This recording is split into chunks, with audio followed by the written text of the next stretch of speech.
Eh ben voilà, bonjour.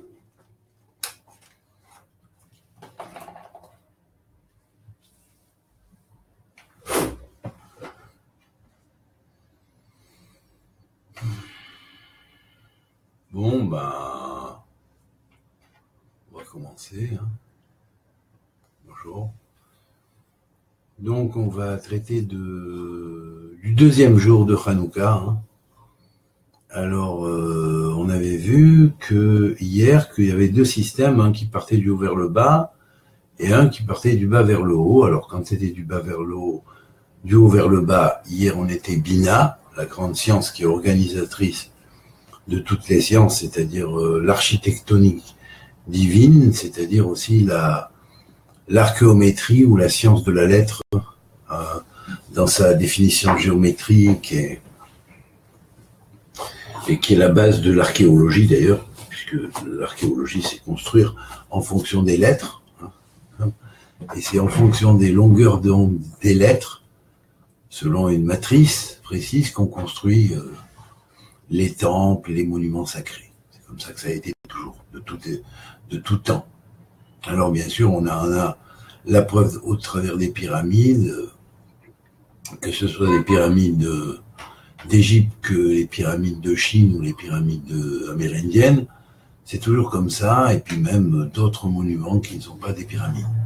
Alors évidemment, on va voir une chose, c'est-à-dire que quand on part du bas vers le haut, alors hier, je rappelle, c'était Malchut, le royaume, et que le royaume est une sphère qui a été vidée, qui n'a plus rien, où elle est plongée dans la Tardema et qu'elle doit sortir de cette Tardema, se réveiller de façon à conquérir le royaume d'en haut.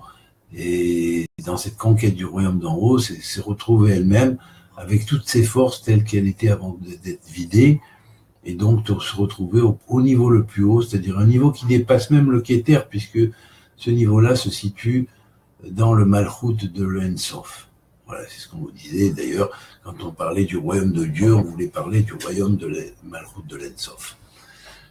Alors, maintenant, on va donc traiter d'aujourd'hui, c'est le deuxième jour, on a allumé donc hier soir les deux premières bougies, la première pour rappeler celle du premier jour, et la deuxième pour rappeler celle du deuxième jour. Alors, en l'occurrence, aujourd'hui,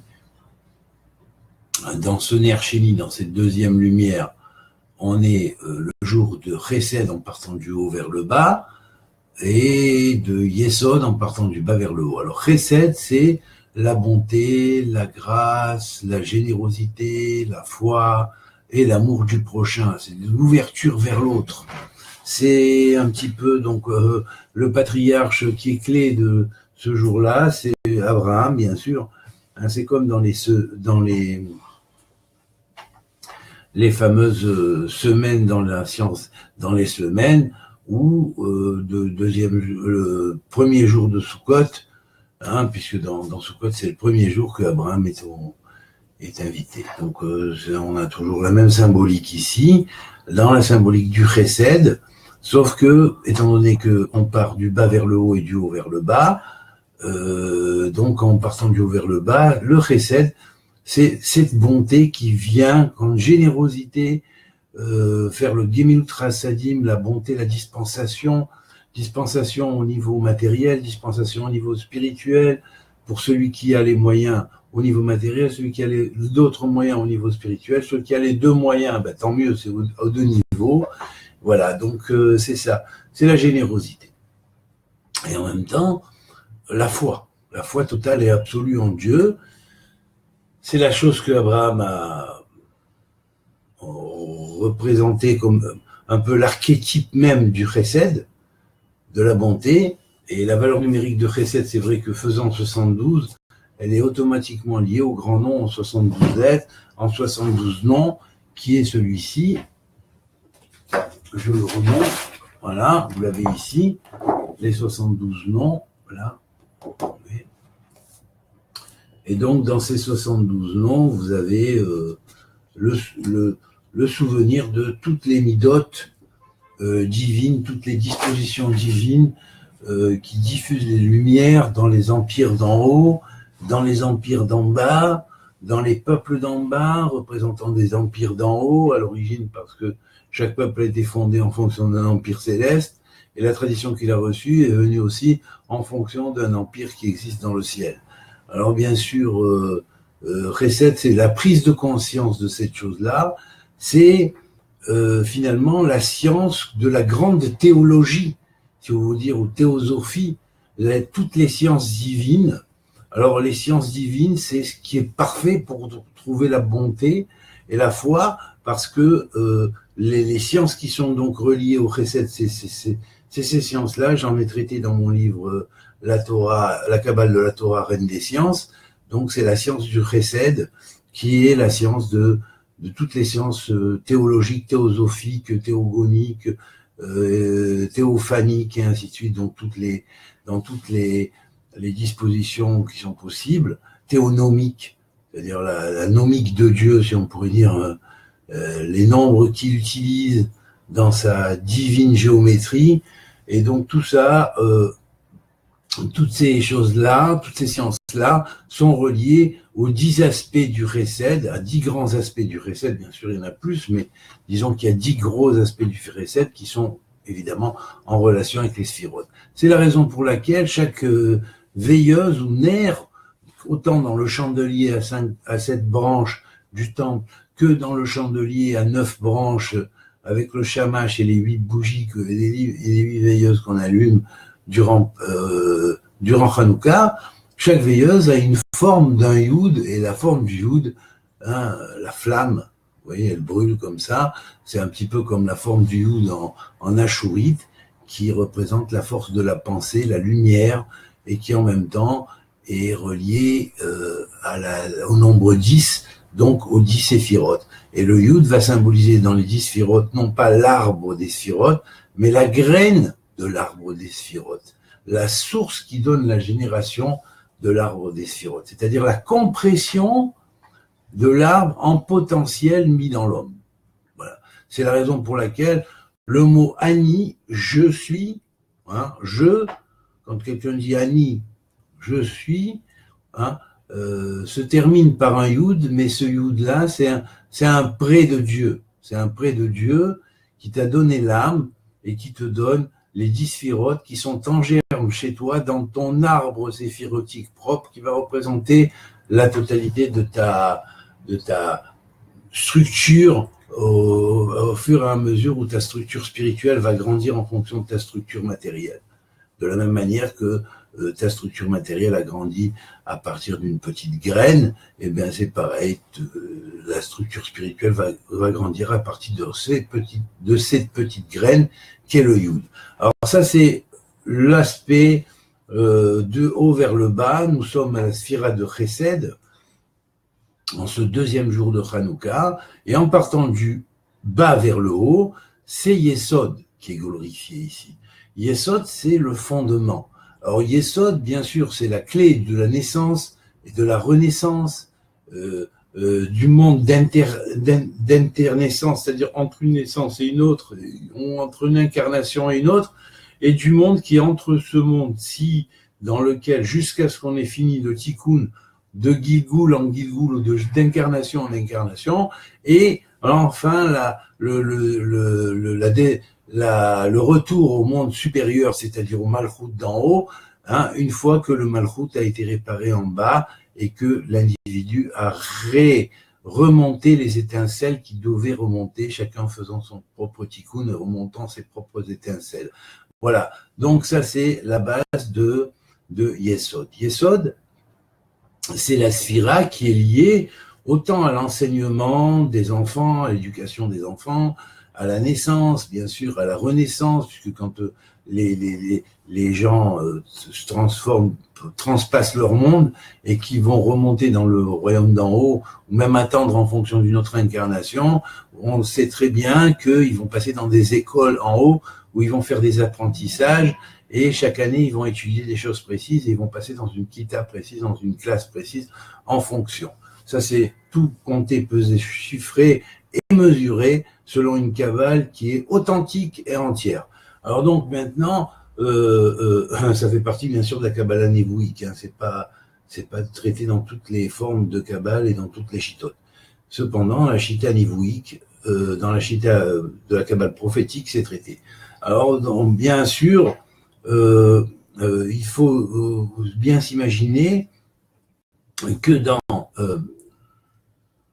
ces classes, l'individu va étudier, bien sûr, le rapport entre ce monde qui est un monde de sommeil, un petit peu comme Yosef connaissait le monde du Chalom, des rêves. Alors parce que ce monde-là, par rapport au monde supérieur, est considéré comme un monde de rêves, eh bien, effectivement, il faut connaître le monde des rêves. Comme Yosef savait interpréter les rêves, il savait interpréter les choses de ce monde-là. Et donc, toute la notion de psychologie ésotérique, bien sûr reliée au monde des rêves, est aussi reliée à ce jour-là de Hanouka en partant du bas vers le haut. Donc la psychologie, la parapsychologie, aussi bien que la magie divine, la compréhension des messages divins au travers des signes, comme savait le reconnaître Yosef, eh bien, ça, c'est précisément toute la sphère que nous indique Yesod. La compréhension des langues, le secret des langues, le secret des hiéroglyphes, c'est aujourd'hui qui se traite, c'est aujourd'hui qu'on le reçoit, c'est aujourd'hui qu'on le comprend, c'est aujourd'hui qu'on apprend à déchiffrer les signes qu'on ne savait pas déchiffrer, et on a encore quelques heures pour le faire, et même après, on pourra se le remémorer, puisque comme demain on va rallumer la deuxième bougie, on pourra y penser et se rappeler que Yesod, du bas vers le haut, lié au deuxième jour, à la deuxième lumière qu'on va allumer. Chaque jour, on allume la deuxième lumière, puis la troisième, si c'est le troisième jour, puis la quatrième, puis si c'est le quatrième jour, et ainsi de suite. Chaque fois qu'on se rappellera de cette chose-là, l'ascension, de la compréhension des langues, des signes, des secrets, de la forme des lettres, et de tout ce que le Yesod peut nous enseigner. Décodage même de la sifria génétique, parce que en fait, la sifria génétique, c'est un grand langage avec des lettres, mais des lettres qu'on ne connaît pas, voilà, qui prennent forme de combinaisons entre différentes molécules, mais en fait, c'est en réalité des lettres qu'on ne sait pas lire, voilà. Il y a des messages lettriques derrière qu'on ne sait pas lire, selon les combinaisons et les séquences. Voilà. Alors, à très bientôt. J'en finis mon cours sur Hanouka. Maintenant, je dis bonjour à ceux que je vois ici. Tiens, Emmanuel, bonjour. Jude, bonjour. Dina, David Melki, bonjour. Dan Bocara aussi, bonjour. Et Chantal et Marc. Alors, bonjour à vous. Voilà, et aux autres que je vois pas ou j'ai pas vu passer. Encore à ceux que je verrai tout à l'heure, peut-être parce que je les ai tagués, qui viendront, ils auront ils ont l'envie de voir ce qui a été tagué sur eux, donc ils vont regarder cette vidéo. Eh bien, je leur souhaite la bienvenue, voilà. Et donc, c'était le deuxième jour de Hanouka, ou le deuxième enseignement. Ouais. Or, bien sûr, comme on sait que Hanouka, c'est la science de l'enseignement par perfection, puisque c'est lié à Hanor, et que Hanor est le grand enseignant du Chinour, c'est le Chinour vrai, c'est la vraie Torah, c'est comme ça qu'elle s'étudie. La vraie Torah, avec toutes les sciences qu'elle contient, c'est pas simplement toujours et rien que des halachot, hein, et je te mets sur la tête et je te mets sur la tête et je te mets sur la tête des jougs les uns après les autres, hein, et en rajoutant les jougs, parce que quelquefois, bien sûr, les jougs de la Torah ne suffisent pas. Alors bien sûr, étant donné qu'on a donné aux sages d'un petit peu, disons, Kovaïm, participer à l'élaboration de la Torah, ça va. Il y en a qui ont rajouté de façon à ce que la Torah ne soit pas profanée, mais des fois il y a un peu trop de rajouts et puis ça devient un joug pour les gens. La Torah, c'est dans la joie qu'on doit l'apprendre, puisqu'il est marqué tu vivras par elle, mais pas par elle, et pas tu vas souffrir par elle. Tu dois la vivre bien, correctement, en aimant Dieu, et par amour, elle est Shem Shamaï. Voilà, c'est comme ça. Donc, les encombrements, trop, des fois, qui sont pas forcément si nécessaires. Ça, des fois, ça fait aussi éloigner un petit peu les gens de la Torah elle-même. Voilà, la Torah de Dieu elle-même. Voilà. Là est le problème. Il ne faut pas que notre Torah ou la Torah humaine s'interpose à la Torah divine parce que c'est un danger de faire ça. Voilà. Donc c'est pour ça que je dis, et j'accentue surtout là-dessus tout le temps, je dis, il est bon d'écouter sa voix. Voilà. Sa voix à lui avant tout. Finalement. Bon ben, voilà, à très bientôt, que Dieu vous bénisse et Shabbat Shalom. Voilà, Shabbat Shalom. Et Chag Sameach, bonne continuité. Kol Tov.